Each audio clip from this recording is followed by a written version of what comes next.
पुण्यात आलो. पुण्यात मला काही लोकांनी बोलूया, तुम्हाला काय बोलायचं मला खेळच्या विषयावर असं म्हणाले की तुमच्या खेळच्या विषयावर तुमच्या पक्षातल्या लोकांना तुम्ही समजावं.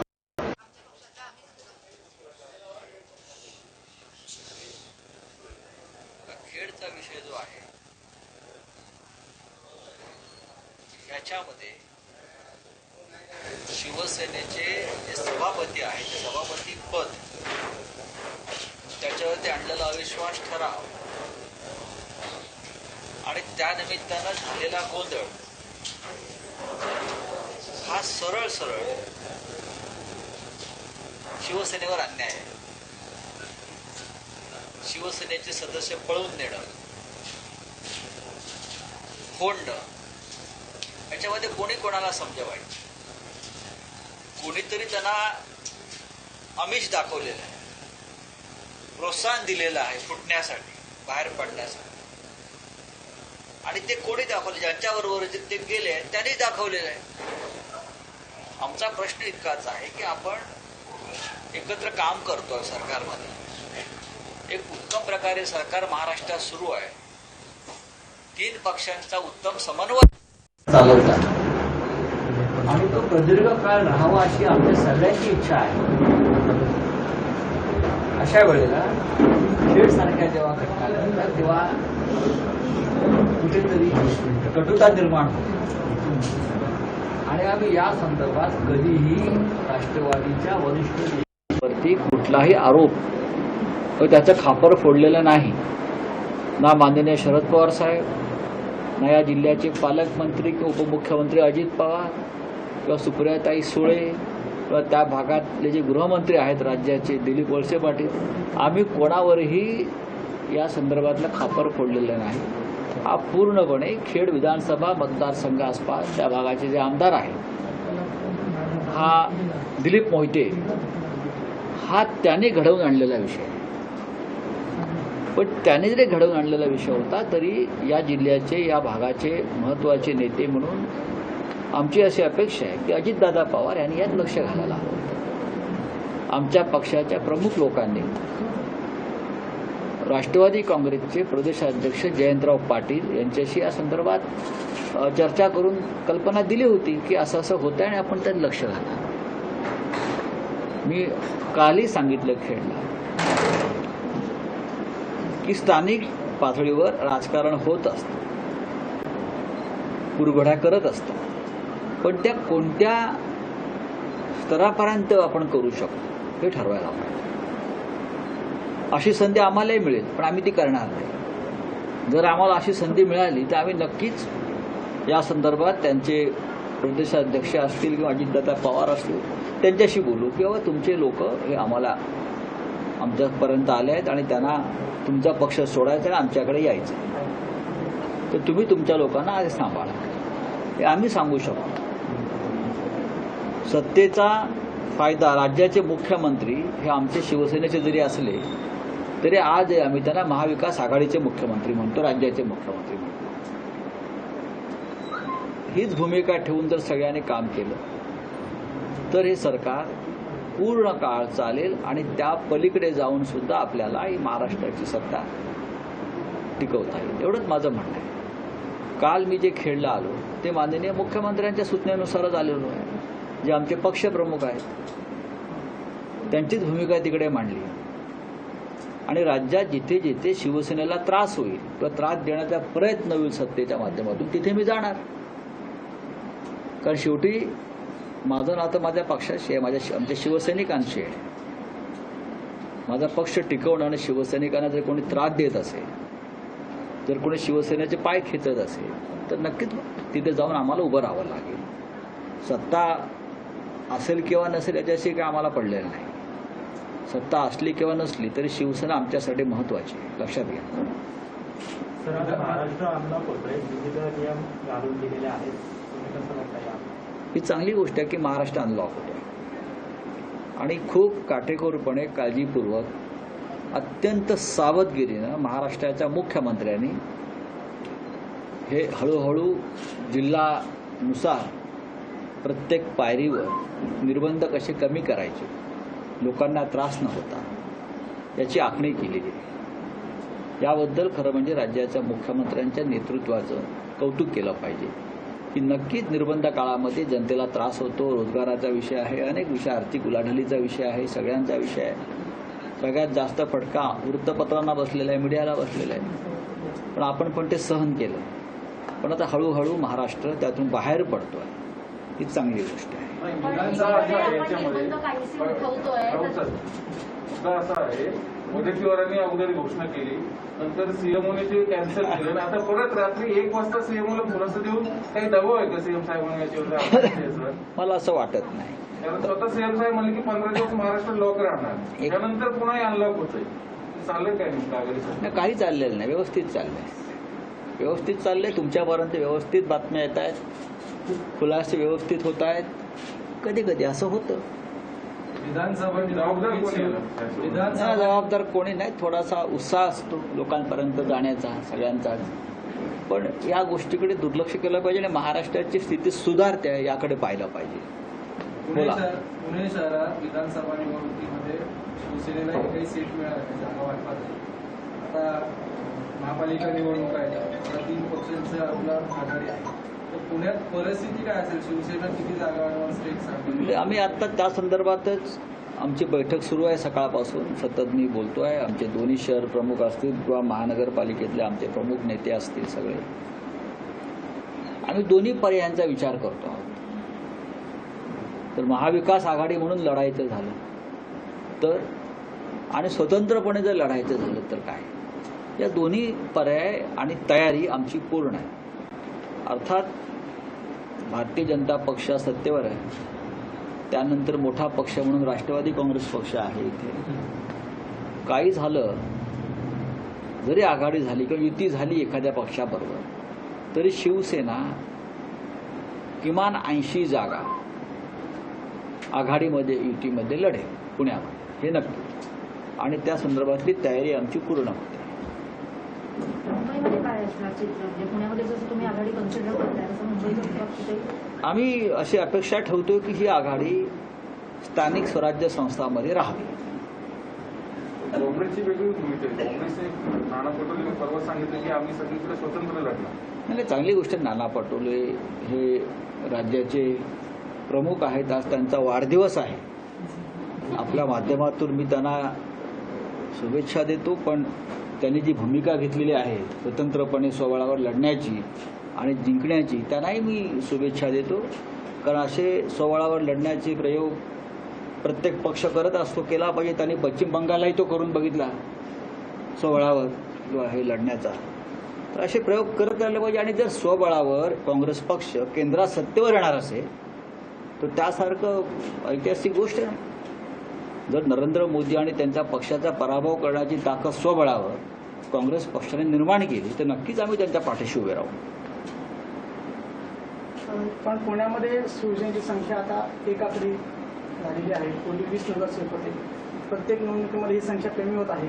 तर तुमची संघटनात्मक पातळीवर त्याला आता ब्रेक लागेल. काल काय झालं, मध्ये काय झालं, यापेक्षा आमची जी तयारी आता सुरू आहे. मगाशी म्हटलं की आम्ही युतीमध्ये 80 जागा लढू, आघाडी झाली कुठल्याही परिस्थितीत. आता तो आकडा जो तुम्ही म्हणताय तसा नाही होणार. संघटनात्मक बांधणी लोकांपर्यंत पोहोचण्याचं काम हे जोरात सुरू आहे. समाधानी आहात का आतापर्यंत? मुख्य म्हणजे महाराष्ट्राचे मुख्यमंत्री उद्धव ठाकरे ज्या पद्धतीनं ज्या प्रकारे काम करतायत, त्यांची प्रतिमा ही जनमानसामध्ये दिवसेंदिवस उंचावत जाते. त्याचा फायदा आम्हाला पुण्यासारख्या शहरामध्ये नक्की होणार. संघटनात्मक बांधणी म्हणून आपण निवडणुकीच्या तोंडावर बोलतो की आपण एवढ्या जागा लढू. ऍक्च्युअल परिस्थिती आहे का? गेल्या वेळेसही बऱ्याच जागा लढलो होतो, पण कसं आहे की भारतीय जनता पक्षासारख्या पक्षाची संघटनात्मक बांधणी नसताना पण त्यांना जागा निवडून आल्या. एखादी हवा चालते, लाट चालते, यावेळेला आमची लाट चालेल असं समजा. मराठा आरक्षणाच्या विषयावरती शिवसेनेला मराठा आरक्षण द्यायचंच नाहीये असं अशी सेनेची भूमिका आहे, असं परवा राणे इथे म्हटलंय. मला मुख्यमंत्री बघा, त्या संदर्भामध्ये सरकारची भूमिका सरकारतर्फे मांडली जाईल. मुख्यमंत्र्यांनी वारंवार भूमिका स्पष्ट केली आहे. अशोक चव्हाण हे या सगळ्या समितीचे प्रमुख आहेत. त्याच्यावरती सगळ्या पक्षाचे प्रमुख लोक काम करत आहेत. प्रकरण न्यायप्रविष्ट आहे आणि आमच्या मनामध्ये कोणतेही पाप नाही. आम्हाला सगळ्या गोष्टी काळजीपूर्वक करायच्या आहेत. त्यात न्यायालयानं मध्ये एक टांग मारलेली आहे. न्यायालयाचं म्हणणं आहे की केंद्रानं हे करावं. स्वतः मुख्यमंत्री केंद्राने ह्याच्यामध्ये पुढाकार घ्यावा म्हणून प्रयत्न करत आहेत.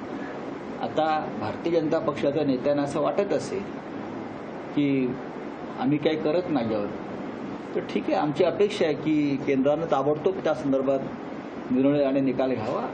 जे सहकार्य राज्य सरकारला करायचं आहे राज्य सरकार करेल. प्रभाग रचनेच्या बाबतीमध्ये जो आरोप करण्यात प्रभाग रचनेच्या बाबतीमध्ये मध्यंतरी आशिष शेलार यांनी आरोप केला की तुम्ही तोडफोड करून स्वतःच्या सोयीचे प्रभाग करायचे. मग ते पुण्यात गेल्या वेळेला काय केलं? पुण्यामध्ये मी आज पुण्यात बसलो आहे. मागच्या वेळेला पुण्यामध्ये हाच आरोप आम्ही करत होतो की इतर लोक करत होते, तेव्हा असे आरोप करणं सोपं असतं.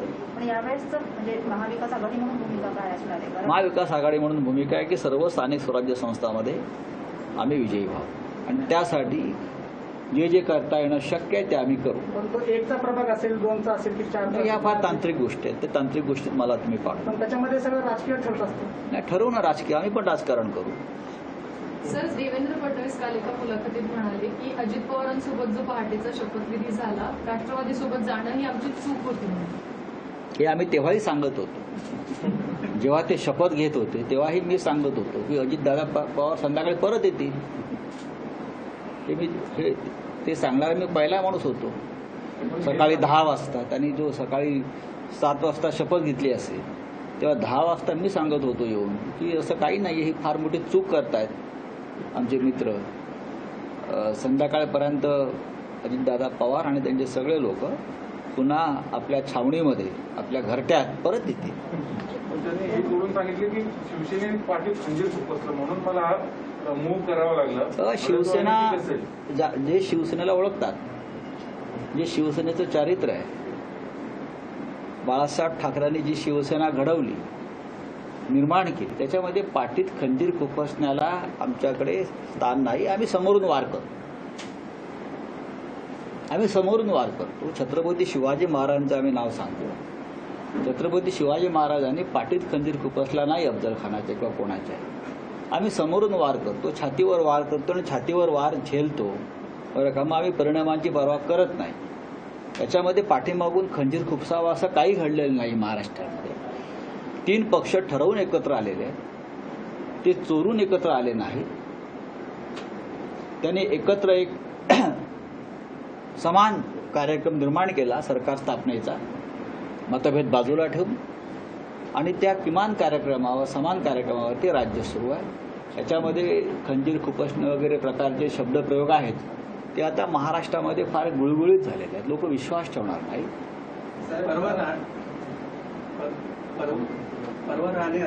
मला माहित नाही. संपादक म्हणून पत्रकारांना फ्रंटलाईन वर्करचा ज्या मार्गावर कोरडा होतात, पण सरकारला बऱ्याच मंत्र्यांनी मागणी केली पण अजून तशी काही मूव होत नाही. नेमका आपली दोन्ही म्हणून नाही, मी संपादक म्हणून सांगतो की पत्रकारांची जी भूमिका आहे ती मान्य करायला हवी.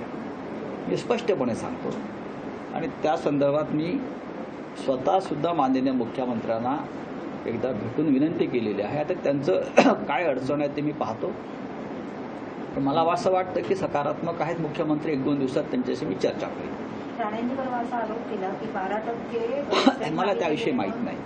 लसी मिळत नाहीये त्याचं ग्लोबल टेंडरच्या अनुषंगाने बोलले नाही, तर केंद्राकडे विषय काही असतात आणि कोण काय म्हणतं त्यापेक्षा विरोधी पक्षानं थेट राज्य सरकारशी चर्चा केली पाहिजे आणि माहिती घेतली पाहिजे. तर चंद्रकांत पाटील हेच म्हणतात की राज्य सरकार प्रत्येक वेळी केंद्राकडे बोट दाखवतं. आदित्य ठाकरे यांनी चंद्रकांत दादा पाटील म्हणजे का वसंतदादा पाटील नाहीत. ठीक आहे, विरोधी पक्षाचे ते प्रमुख आहेत, राज्याचे प्रमुख आहेत, त्यांना त्यांचं मत मांडू द्या. पण असं आहे की बोलताना, व्यक्तिगतरित्या बोलताना प्रमुख पदावरील व्यक्तीनं आपण काय बोलतोय याचं भान ठेवलं पाहिजे. तुम्ही जर असं व्यक्तिगतरित्या कोणाकडे बोट दाखवा तर ती बोटं तुमच्याकडे पण 3 वळलेली असतात, लक्षात घ्या. पण मला त्याच्यावर काय बोलायचं नाही. तुम्ही म्हटलं की शिवसेना जिथे जिथे पाय खेचण्याचा प्रयत्न होईल शिवसेनेचा, तिथं तुम्ही जाणार आहात, आणखी कुठे कुठे जाणार आहात, कुठं असं होतंय असं तुम्हाला वाटतं? ज्या ठिकाणी मला असं वाटेल जावं, इथे मला जाणं गरजेचं आहे, तिकडे मी नक्कीच जाईन. तिथे मला शिवसेना पक्षप्रमुख सूचना करतील, तिथे मी जात असतो. खेडचं प्रकरण अख्ख्या महाराष्ट्रामध्ये त्याची चर्चा झाली. खेडच्या प्रकरणाची तिकडल्या शिवसैनिकांची अस्वस्थता मी पाहिली. ते सगळे शिवसैनिक आणि पदाधिकारी, आमचे आढळराव पाटील असतील, इतर सगळे लोक असतील, मुख्यमंत्र्यांना भेटून चर्चा केली. त्यानंतर ठरलं की मी जावं इथे. पुणे महापालिकेमध्ये तुम्ही किंग असणार की किंग मेकर असणार? दोघांपैकी काहीतरी नक्की असतं. मुंबईसारखा कॉन्फिडन्स सांगत नाहीत. मी म्हटलं ना बघा की मुंबई कसं येणार, भगवा पडणार म्हणतात. मुंबई, ठाणे, नाशिक, संभाजीनगर याचा इतिहास जर आपण पाहिला, इथे सातत्यानं शिवसेनेचा भगवा फडकत राहिलेला आहे. तो उतरवण्याची हिंमत कोणी होऊ शकली नाही. असं एक नेहमी होतो की जसं मुंबईतलं सेना लक्ष देत तसं पुण्यातलं लक्ष देत नाही. लक्ष देतोय म्हणून तर मी म्हणतो ना, किंग किंवा किंग मेकर काहीतरी नक्की असणार यावेळेला. सर, विरोधकांकडून आरोप केला जातो की शरद पवारांमुळे मराठा समाजाला आरक्षण नाही, हे चुकीचं आहे. ओबीसीच्या बाबतीत मला असं वाटत नाही शरद पवारांवरती असा आरोप करणं ही आता फॅशन झालेली आहे.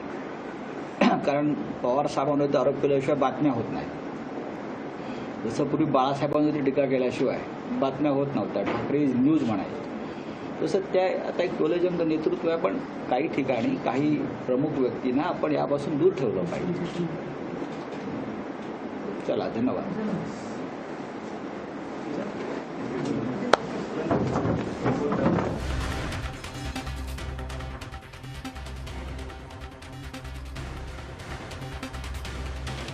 आपण बघितलं संजय राऊत बोलत होते. पुण्यात आमदारांच्या राजकारणात अजित पवारांनी लक्ष घालावं, तसंच पुण्यातील खेडमध्ये शिवसेना विरुद्ध राष्ट्रवादी असं चित्र पाहायला मिळतंय. सरकारमध्ये सर्व काही व्यवस्थित आणि सुरळीत आहे असं देखील राऊत यावेळी म्हणाले आहेत. आमदारांच्या राजकारणात अजित पवारांनी लक्ष घालावं अशी मागणी देखील यावेळी त्यांनी केलेली आहे. तर सरकार पूर्ण कार्यकाळ पूर्ण करेल असं देखील यावेळी राऊत यांनी बोलताना स्पष्ट केलं.